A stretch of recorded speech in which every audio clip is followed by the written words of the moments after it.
سلام بچه‌ها، من رها هستم و منم نازنینم و ما میخوایم چیزی رو نشونتون بدیم که تا حالا ندیدید.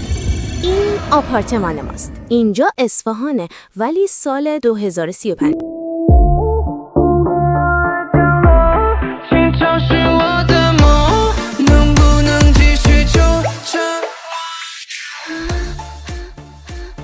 و این رئیس بزرگ کوپل. ما اینجا قراره بهتون نشون بدیم زندگی واقعی تو آینده چطوری است و چطوری با یه گربه که فکر میکنه پادشاهه و یه رباتی که لهجه داره زنده بمونیم.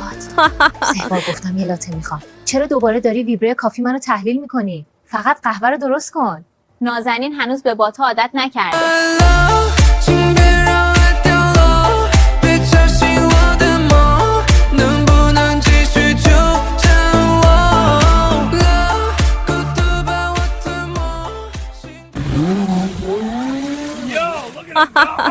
پس حتما ما رو فالو کنین چون اینجا آینده خیلی باحال‌تر از چیزیه که فکر میکنین.